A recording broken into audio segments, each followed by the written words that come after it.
قرآن حکیم نے بھی سورہ آل عمران کے آخری رکوع میں ذکر کو سب سے پہلے اور سب سے اہم عامل کی حیثیت سے شمار کیا۔ چنانچہ اس کی پہلی آیت جو ہے سورہ آل عمران کے آخری رکوع کی، اس میں تو وہی مضمون جو میں بیان کر چکا وہ آیا ہے، ان فی خلق السماوات والارض واختلاف اللیل والنہار لآیات لأولی الالباب۔ یقیناً آسمان اور زمین کی تخلیق میں اور دن اور رات کے الٹ پھیر میں نشانیاں ہیں ہوش مندوں کے، ان کے ذریعے سے انسانی شعور کے اندر وہ معرفت رب اجاگر ہوگی۔ وہ پہلا مرحلہ اس نے طے کر لیا، وہ ڈورمنٹ معرفت اب ایکٹیویٹ ہو گئی۔ اب مزید فکر کا مرحلہ ہے جو اگلی آیت میں آیا ہے، الذین یذکرون اللہ قیاما وقعودا وعلی جنوبہم ویتفکرون فی خلق السماوات والارض ربنا ما خلقت ھذا باطلا سبحانک فقنا عذاب النار۔ یعنی تفکر جو ہے ویتفکرون فی خلق السماوات والارض، وہ تفکر کرتے ہیں، غور و فکر کرتے ہیں آسمان اور زمین کی تخلیق میں، لیکن اس تفکر کے ساتھ لازماً ذکر اور ذکر مدام، ذکر بھی ہو کہ جو مستقل ہو، ہر حالت میں ہو۔ الذین یذکرون اللہ قیاما وقعودا وعلی جنوبہم، وہ لوگ کہ جو اللہ کو یاد رکھتے ہیں، اللہ کا ذکر کرتے ہیں، کھڑے ہوئے بھی، بیٹھے ہوئے بھی، اور اپنے پہلوؤں کے بل یعنی لیٹے ہوئے۔ اب ان تین کے سوا تو کوئی پوزیشن انسان کی نہیں ہے، اسی کا نام ہے دوام ذکر۔ اور اس کے ساتھ اگر وہ تفکر کرتے ہیں تو ان کا فکر اگلی منزل تک پہنچتا ہے۔ تو پہلی شے تھی فکر انسانی کی صحیح رخ پر مزید پیش قدمی اور پیش رفت، اور اس کے لیے لازم ہے ذکر و فکر کا امتزاج۔ دوسری چیز کو لیجئے عمل کی درستی۔ اس عمل کی درستی کے لیے اللہ تعالیٰ کے ساتھ ایک گہرے تعلق کی ضرورت ہے، اس لیے کہ صبر کی بحث میں یہ مضامین شاید آپ کے سامنے آ گئے ہو کہ صبر جہاں مصیبت پر صبر ہوتا ہے، تکلیف پر صبر ہوتا ہے، اللہ کے احکام پر جمنا یہ بھی صبر ہے، نفس کی خواہشات کی باغ کو تھام کر رکھنا، کھینچ کر رکھنا یہ بھی صبر ہے، اور استقامت کسی شے پر قائم رہنا یہ بھی صبر ہے۔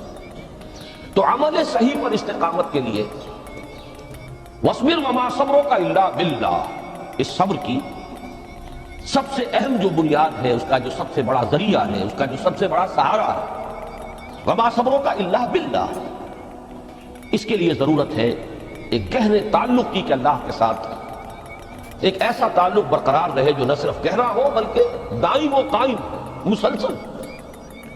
ذرا ذہول ہوگا، تعلق مع اللہ میں ذرا کمی آئے گی، شیطان کا وار کاری ہو جائے گا۔ اسی کو حضور نے حدیث میں یوں تعبیر کیا ہے تمثیلاً کہ جو دل اللہ کی یاد سے غافل ہے، اس پر فارسی کا وہ مقولہ بھی ہے کہ خانہ خالی را دیو میں گیرت، گھر خالی رہے تو جنات اس پر دیو جو ہے آ کر قبضہ جما لیتے ہیں۔ تو خانہ قلب جو ہے اگر یاد خدا بندی سے خالی ہو گیا تو شیطان ابلیس لعین اپنی تھوتنی ٹکا دیتا ہے۔ یہ لفظ آتا ہے سور کے منہ کے لیے تھوتنی، جس طرح اس کا نکلا ہوا سا منہ ہوتا ہے آگے، تو یہ لفظ استعمال کیا گیا کہ وہ اپنی تھوتنی انسان کے دل پر جما کر اور پھوکے مارنی شروع کر دیتا ہے۔ تو شیطان کو موقع ہی تب ملتا ہے جب انسان کے تعلق مع اللہ کے اندر کمی ہو، وہ خانہ بالکل خالی ہو گیا ہو یا اتنا ضعیف ہو گیا ہو کہ کل عدم ہو جائے، گویا کہ نہیں۔ تیسری چیز کی طرف آئیے، روحانی ترقی۔ روحانی ترقی کے لیے میں ایک اصطلاح کے سامنے لا رہا ہوں، اس سے مراد کیا ہے؟ روحانی ترقی کے لیے ہماری دینی اصطلاح ہے تقرب الی اللہ، اللہ سے قریب تر ہوتے چلے جانا۔ اس پر میرا کتابچہ بھی ہے، تقرب الی اللہ کے دو مدارج، دو درجے، جو در حقیقت ایک حدیث نبوی علیہ السلام ہی پر مبنی ہے کہ حضور نے ایک درجہ قرار دیا ہے تقرب بالفرائض، فرائض کے ذریعے سے انسان اللہ کے قرب حاصل کرے۔ ایک ہے تقرب بالنوافل، نوافل کے ذریعے سے اللہ کا قرب حاصل کرے۔ ان میں کیا نسبت و تناسب ہے، اہمیت کے اعتبار سے کون بڑھ کر ہے؟ بلندی کے اعتبار سے کون بڑھ کر ہے، یہ تمام مسائل میں نے اپنی اس تقریر میں بیان کیے تھے جو اس کتاب سے میں شائع ہوئی ہے۔ اس وقت میں اس کی تفصیل میں نہیں جا رہا، صرف یہ تذکرہ اس لیے کر رہا ہوں کہ جن کو بھی خواہش ہو جائے وہ اس کا مطالعہ کرے۔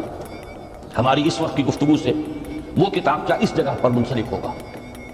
تو تقرب الی اللہ، یہ تقرب کوئی فزیکل فینومینن نہیں ہے، جسمانی یا مادی مسئلہ نہیں ہے۔ اللہ سے قرب یہ نہیں ہے کہ کوئی کروڑوں میل کا فاصلہ ہے، اب ہمیں وہ رسی پر چڑھنا ہے اوپر بڑی محنت اور مشقت سے۔ فصل تو ہے ہی نہیں، فاصلہ ہے ہی نہیں، بعد ہے ہی نہیں۔ نحن اقرب الیہ من حبل الورید، ہم تو انسان سے اس کی شہرگ سے بھی زیادہ قریب ہیں۔ هو معکم اینما کنتم، وہ تو تمہارے ساتھ ہی ہوگا جہاں کہیں بھی تم ہو، بس صرف یہ کہ تمہاری توجہ نہیں ہوتی، تم اور چیزوں میں مشغول و مصروف رہتے ہو، تم ہماری طرف دھیان ہی نہیں دیتے، تم ہماری طرف متوجہ ہی نہیں ہوتے۔ ہم تو مائل بے کرم ہے، کوئی سائل ہی نہیں، راہ دکھلائیں کسی رہنم منزل ہی نہیں۔ انسان جب متوجہ ہو جاتا ہے اور بڑھتا ہے، آگے پیش قدمی کرتا ہے روحانی اعتبار سے، تو یہ ہے در حقیقت تقرب الی اللہ، اور اسی کو ہم کہیں گے روحانی ترقی۔ اب ان تین چیزوں کو اگر آپ نے ذہن میں جما لیا، پھر میری بات کی ترتیب اس کو ذہن میں قائم کیجئے۔ ہم چلے کہاں سے؟ کہ دین کے ساتھ اصل مناسبت فلسفے کی نہیں، حکمت کی۔ نمبر 2، حکمت قرآنی کا پہلا اور اہم ترین اور بنیادی مسئلہ معرفت رب کا حصول ہے۔ اس کا نتیجہ شکر خدا ہوگی، اس کا ذریعہ آیات آفاقی، آیات انفسی، اور سب سے بڑھ کر آیات قرآنیہ، جو الذکر، جو تذکرہ ہے، جو ذکر ہے۔ لیکن اس پہلے مرحلے کو اگر کوئی انسان بفضل ہی تعالی، اللہ کے فضل و کرم سے طے کر لے، اب اس کے سامنے تین مسئلے، فکر کی مزید پیش رفت، مزید پیش قدمی صحیح رخ پر، اس کے لیے ذکر اور فکر دونوں کا امتزاج لازمی ہے۔ فقر قرآن اختلاط ذکر و فکر۔ الذین یذکرون اللہ قیاما وقعودا وعلی جنوبہم ویتفکرون فی خلق السماوات۔ دوسری شے عمل کا درست رہنا، نہ افراط و تفریط ہو، عدم توازن ہو، نہ انسان نفس سے مغلوب ہو جائے، نہ انسان جذبات کی رو میں اندھا ہو جائے، نہ انسان ماحول سے مرعوب ہو کر متاثر ہو جائے، صحیح رخ پر اس کا عمل۔ نمبر 3، روحانی ترقی، جو اصل حاصل ہے، جو اصل مقصود ہے۔ نمبر 2 چیز کے لیے تعلق مع اللہ ضروری، نمبر 3 کے لیے تقرب الی اللہ۔ اب غور کیجئے، ان تینوں چیزوں کا بڑا گہرا تعلق ہے نماز کے ساتھ۔ ان تینوں کے لیے ستون کی حیثیت نماز کی ہے۔ لہذا ایمان کے بعد یا معرفت رب کے بعد حکمت دین کا اہم ترین مسئلہ نماز، صلاۃ۔ اس لیے کہ ایک طرف یہ انسان کو اللہ کے ساتھ ایک گہرے تعلق کا ذریعہ فراہم کرتی ہے۔ اپنے تمام مصروفیات میں سے، ان مشغولیتوں میں جن میں گم ہونے کا خدشہ ہوتا ہے، نکلو۔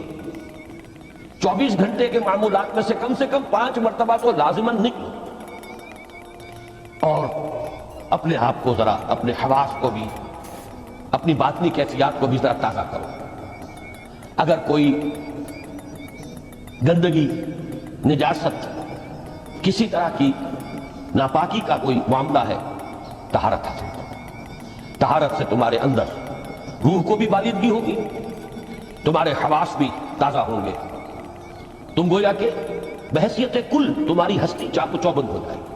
وہ کسل، وہ سستیاں، وہ جو ایک کثافتیں ہوتی ہیں، ان سب سے نجات حاصل کرو، اور اب اپنے رب کے حضور میں کھڑے ہو جاؤ، اس کے ساتھ اپنا عہد بھی تازہ کرو، اس کی اہم صفات کو بھی اپنے ذہن میں پھر مستحضر کرو۔ یہی وجہ ہے، دیکھیے میں نے جو آیات آپ کو شروع میں سنائی تھی، سورہ لقمان کی 2 آیتیں، پہلی آیت میں اس کا ترجمہ کر چکا، دوسری آیت وَلَقَدْ وَإِذْ قَالَ لُقْمَانُ لِابْنِهِ وَهُوَ يَعِظُهُ يَا بُنَيَّ لَا تُشْرِكْ بِاللَّهِ إِنَّ الشِّرْكَ لَظُلْمٌ عَظِيمٌ۔ اس کے بعد درمیان میں کچھ مضمون آ کر پھر وہ آیت مبارکہ آئی، یا بنی اقم الصلاۃ وامر بالمعروف وانہ عن المنکر واصبر علی ما اصابک۔ گویا کہ اہم ترین چیز، بنیادی ترین چیز، اللہ کو محض پہچان لینا کافی نہیں ہے، یاد رکھنا ضروری ہے۔ اللہ یاد رہے گا تو فکر صحیح آگے بڑھے گا، اللہ یاد رہے گا اور اس کے ساتھ ایک گہرا تعلق جو ہے برقرار رہے گا تو عمل درست رہے گا۔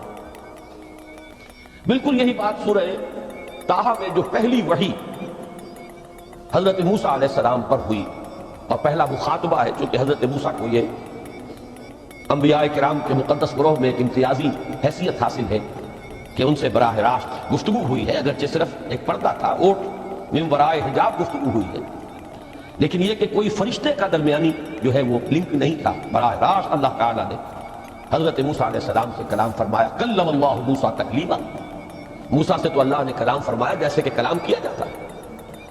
تو پہلا مخاطبہ ہے، یہ پہلا مکالمہ ہے، پہلی وحی کہی ہے، اسی میں یہ الفاظ بھی موجود ہیں، اننی انا اللہ لا الہ الا انا فاعبدنی واقم الصلاۃ لذکری۔ یہ گویا کہ حکمت قرآنی کا ایک بہت بڑا خزانہ ہے یہ آیت مبارکہ، کہ خود حضرت موسیٰ علیہ السلام کو جو ہدایت دی جا رہی ہے، میں ہوں، میں اللہ، اننی انا اللہ لا الہ الا انا، میرے سوا کوئی معبود نہیں، فاعبدنی، بس میری بندگی، میری عبادت، میری پرستش، میری محبت، اس کو اختیار کرو۔ وَأَقِمِ الصَّلَاةَ لِذِكْرِي، اور نماز کو قائم رکھو میری یاد کے۔ بلکہ اسی سلسلہ کلام میں آگے چل کر سورہ طٰہٰ میں آتا ہے، کافی گفت و شنید کے بعد جب حضرت موسیٰ نے کچھ معذرت بھی کی، کچھ دعائیں بھی کی، اللہ نے ایک دعا قبول بھی کی کہ ان کے بھائی کو بھی شریک کر دیا، حضرت ہارون کو بھی۔ اس کے بعد پھر جب فرمایا کہ اب جاؤ فرعون کی طرف، تو اس میں فرمایا وَلَا تَنِيَا فِي ذِكْرِي، اور دیکھنا یہ جو عظیم مشن تمہارے کندھے پر آ گیا ہے، بڑا بھاری اور کٹھن ایک فرض ہے جو تم پر عائد ہو گیا ہے، اس کے لیے سب سے بڑی تمہارے پاس جو قوت کا ذریعہ ہے وہ نماز ہے۔ فَلَا تَنِيَا عَنْ ذِكْرِي، میری یاد میں کبھی غفلت نہ کرنا، اس میں کبھی کوئی کمی نہ آنے دینا۔ جیسا کہ میں نے عرض کیا تھا کہ جیسے ہی وہ تعلق جو ہے کمزور پڑتا ہے یا منقطع ہو جائے معاذ اللہ، تو پھر انسان گویا کہ شیطان کے لیے ایک لقمہ تر ہو جاتا ہے۔ اب آپ غور کیجئے، تیسری شے تقرب الی اللہ، اس کے حوالے سے بھی جو فرائض اور نوافل کی بات ہے اس کو اس وقت ذہن سے نکال کر یہ سمجھیے کہ اس میں نماز کا کیا مقام ہے، اس لیے کہ نماز فرض بھی ہے، نماز نفل بھی ہے، وہ تو دونوں میں شریک ہو جائے۔ اب اس کو لفظ صلاۃ کے حوالے سے آپ ان دونوں چیزوں کو سمجھیے۔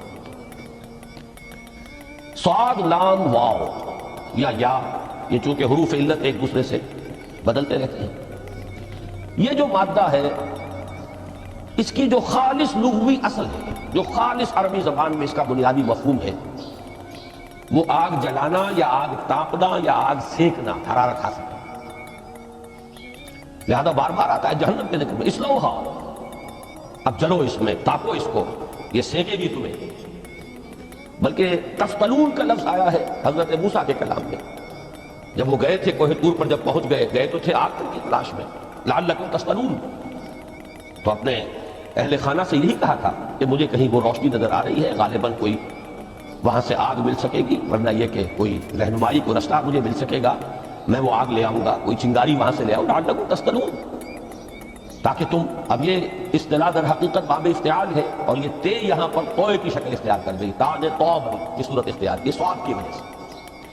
بہرحال اس کا سب سے بنیادی مفہوم جو ہے وہ ہے تاپنا، سکائی حاصل کرنا، حرارت۔